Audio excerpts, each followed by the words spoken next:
بسم اللہ الرحمن الرحیم۔ اذا جاءك المنافقون قالوا نشهد انك لرسول اللہ، جب آتے ہیں آپ کے پاس منافقین، قالوا کہتے ہیں، نشہد ہم گواہی دیتے ہیں، انک لرسول اللہ کہ بے شک آپ البتہ تحقیق رسول ہیں اللہ کے۔ یہ آ کر گواہی دیتے ہیں منافقین آپ کے پاس آ کر، واللہ یعلم انک لرسول، اور اللہ جانتا ہے کہ بے شک آپ اللہ کے رسول ہیں، واللہ یشہد ان المنافقین لکاذبون، اور اللہ گواہی دیتا ہے کہ منافقین جھوٹے ہیں۔ اب منافقین کا آنا اور آ کر یہ گواہی دینا کہ آپ اللہ کے رسول ہیں، تو کیا آپ اللہ کے رسول نہیں ہیں؟ بالکل ہیں۔ پھر قرآن نے کیوں کہا کہ ان المنافقین لکاذبون، کہ منافق جھوٹے ہیں؟ اب تو اللہ کے رسول ہیں اور قرآن ان کو جھوٹا کہہ رہا ہے، تکذیب کر رہا ہے ان کی۔ کیا معنی اس کا؟ اس کا معنی یہ ہے کہ وہ اس کو شہادت کہتے تھے۔ قرآن نے رسول اللہ ہونے کا اس بات کی ہے، واللہ یعلم انک لرسول، اللہ جانتا ہے آپ اللہ کے رسول ہیں، اس کا اس بات کیا قرآن نے، اس کی تکذیب نہیں کی۔ مگر جس چیز کو وہ شہادت کہہ رہے ہیں اس کی تکذیب کی ہے کہ تم جھوٹے ہو، یہ گواہی جو دے رہے ہو اس گواہی میں تم جھوٹے ہو۔ حقیقی گواہی کیا ہوتی؟ جس میں جو زبان پر وہی دل میں ہو۔ تمہاری زبانوں پر یہ اقرار ہے مگر دل میں یہ تصدیق نہیں ہے، تم جھوٹے ہو۔ تم اس چیز کو گواہی قرار دینے میں تم جھوٹ بول رہے ہو۔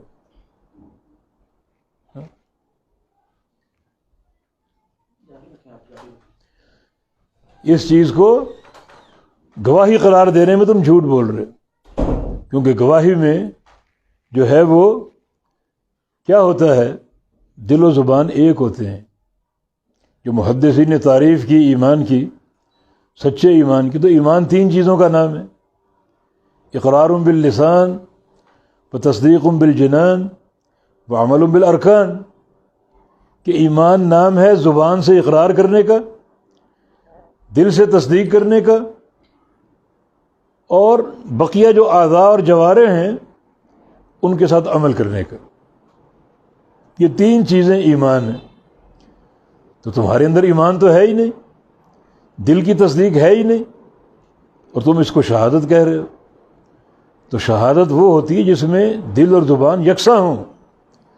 تو تمہارے دل پر اقرار ہے دکھاوے کا، لیکن زبانوں پر اقرار ہے مگر دل میں تصدیق نہیں ہے۔ زبانوں پہ اقرار کیوں ہے وہ آگے آ رہا ہے، اس کا مقصد، اس کا سبب آگے آ رہا ہے۔ تو تمہاری زبانوں پر اقرار ہے مگر دل میں تصدیق نہیں ہے۔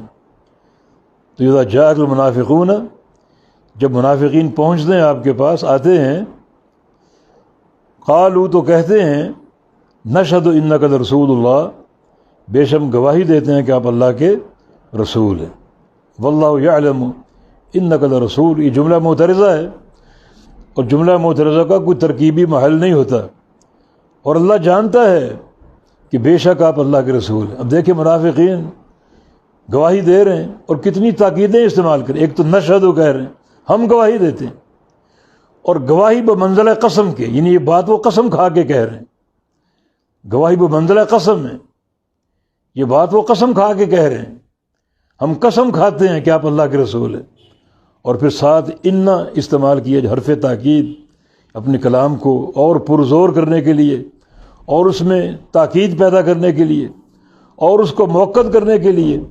اور پھر جو خبر ہے انا کی، لرسول اللہ، لام پر لام، رسول پر لام تاکید داخل ہے، یہ بھی کلام کی تاکید ہے۔ تو تین تاکیدیں استعمال کی، گواہی کہا اس کو جو قسم کے قائم مقام ہے، اور انا کا حرف استعمال کیا جو کہ تاکید کا صیغہ ہے، اور ساتھ ساتھ لرسول اللہ خبر پر لام تاکید داخل کی، اس میں بھی تاکید کا جو ہے وہ معنی ہے۔ یہ منافقین کا کردار، کتنی پرزور آ کے بات کر رہے ہیں، کہ ہم گواہی دیتے ہیں، قسم کھا کر کہتے ہیں کہ بلا شبہ تحقیق آپ اللہ کے رسول ہیں، اور اللہ جانتا ہے کہ آپ اللہ کے رسول ہیں، لیکن واللہ یشہد، اللہ گواہی دیتا ہے کہ ان المنافقین لکاذبون، کہ بے شک منافقین جو ہیں وہ جھوٹے ہیں۔ وہ یہ اقرار کیوں کرتے ہیں، یہ گواہی کی بات کیوں کرتے ہیں کہ آپ اللہ کے رسول ہیں؟ اللہ اس کی وجہ بیان کر رہا ہے کہ اتخذوا ایمانہم جنۃ فصدوا عن سبیل اللہ، انہوں نے اپنی ان قسموں کو، یہ ایمان جمع یمین کی، اور یمین کا معنی قسم، انہوں نے ان قسموں کو بطور ڈھال کے استعمال کیا۔ یعنی یہ اقرار کیوں کرتے ہیں اللہ کے رسول کی رسالت کا؟ آپ کو رسول اللہ کیوں مانتے ہیں، یا رسول اللہ کیوں کہتے ہیں، یہ گواہی کیوں دیتے ہیں، یہ قسم کیوں کھا رہے ہیں؟ اپنی اس قسم کو انہوں نے بطور ڈھال کے استعمال کیا تاکہ ہم مسلمانوں کے ہاں اچھی نگاہوں سے دیکھے جائیں، اور کوئی مسلمان ہماری مخالفت نہ کرے، کوئی ہمیں اذیت نہ دے، کوئی ہمیں قتل نہ کرے، کوئی ہم پر مرتد ہونے کا حکم نہ لگائے، اور ہم کو اچھی نظر سے دیکھا جائے۔ یہ ان کا معاملہ تھا، یعنی یہ قسمیں کیوں کھاتے تھے اور آ کر گواہی کی بات کیوں کرتے تھے؟ تو اتخذوا ایمانہم جنۃ، انہوں نے اپنی ان قسموں کو ڈھال کے طور پہ استعمال کیا تاکہ اپنا ظاہری اسلام بطور ڈھال پیش کر کے مسلمانوں کا قرب حاصل کر لیں اور ان کے فوائد حاصل کریں، جو فائدے ان سے ممکن ہے وہ حاصل کر سکیں۔ یہ ان کا مقصد۔